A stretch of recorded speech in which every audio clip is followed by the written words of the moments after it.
Are you drowning in red ink and late-night grading sessions? What if there was a better way, one that actually helps students learn more while saving you precious time? Welcome to the revolution in grading and reporting, where the latest research from Thailand and around the globe is transforming how we assess student learning. Let's start with a reality check. Pop quiz time. What percentage of Thai students struggle with basic literacy skills according to 2024 research? A, 35%, B, 50%, C, 65%, D, 80%. If you chose C, 65%, you're absolutely right. This shocking statistic shows why we need to completely rethink how we grade and report student progress. Nearly 2/3 of Thai students are below literacy thresholds. Traditional grading clearly isn't working. Here's the harsh truth. Thailand ranked 107th globally in education in 2024. That's not just a number, it's a wake-up call. Our traditional grading systems are part of the problem, not the solution. The fatal flaws of old-school grading. Traditional letter grades tell us almost nothing about what students actually know or can do. When you average a student's scores from September to June, you're essentially saying their early struggles should forever impact their final grade, even after they've mastered the content. Real classroom example.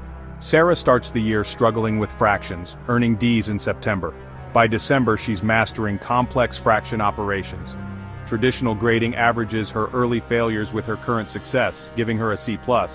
But what has she actually learned? Everything. The grade lies. The hidden damage. Students focus on points, not learning late penalties, punish life circumstances, not understanding class rankings, create competition instead of collaboration. Parents see grades, not growth. Practical tip #1. This week, try grade-free feedback on one assignment. Give detailed comments without any score. Watch how students actually read your feedback, instead of immediately checking their grade and ignoring everything else. Before we dive into solutions, you need to understand the 3 levels of assessment that form the foundation of modern grading. Level 1. Diagnostic assessment. The foundation. Think of this as your educational GPS. Before starting any journey, you need to know where you are. Purpose. Discover what students already know before you teach timing. Beginning of units, school year, or before introducing new concepts. Examples. Pre-tests, skill inventories, concept maps. What do you know about WERS surveys? Grade impact 0. These never count towards grades. Key question. Where are my students starting from? Level 2. Formative assessment. The journey. This is your real-time learning radar, constantly scanning for understanding. Purpose. Monitor learning while it's happening and adjust instruction. Timing. Daily, during lessons, throughout units. Examples.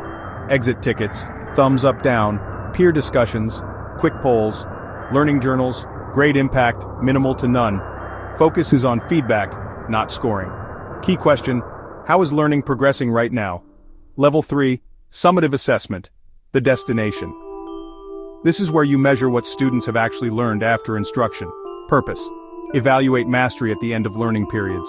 Timing. End of units, chapters, semesters, examples, tests, projects, presentations, portfolios, demonstrations. Grade. Impact, significant. These determine final grades. Key question. What have students mastered?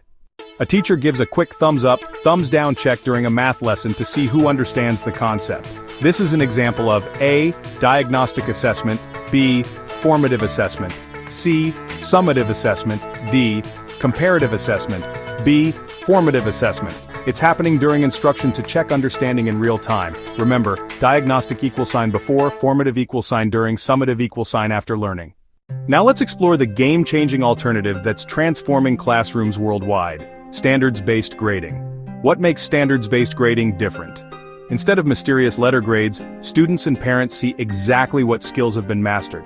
Imagine a report card that says Sarah can solve multi-step equations proficiently, but is still developing her ability to graph linear functions. The 4 proficiency levels. Advanced 4. Exceeds grade level expectations, applies learning to new situations. Proficient 3. Meets grade level expectations consistently. Developing 2. Approaching grade level expectations with support. Beginning 1. Just starting to develop these skills. How the 3 assessment levels work together. 1. Diagnostic.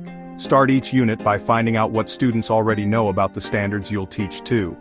Formative. Throughout the unit, check progress on each standard multiple times. 3. Summative.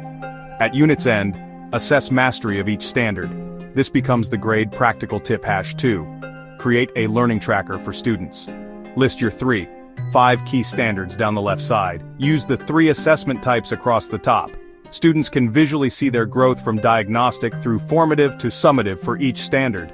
Real example, English writing standards. Standard 1 uses evidence to support arguments. Standard 2 organizes ideas logically. Standard 3 uses proper grammar and mechanics. Instead of averaging all writing assignments, you report current proficiency level for each standard. A student might be advanced in organization, proficient in evidence use, but still developing in mechanics. Practical tip #3. Implement reassessment opportunities. Since we care about mastery, not timing, allow students to demonstrate improved understanding. Set clear criteria. They must show evidence of additional learning, tutoring, practice, reflection, before reassessing.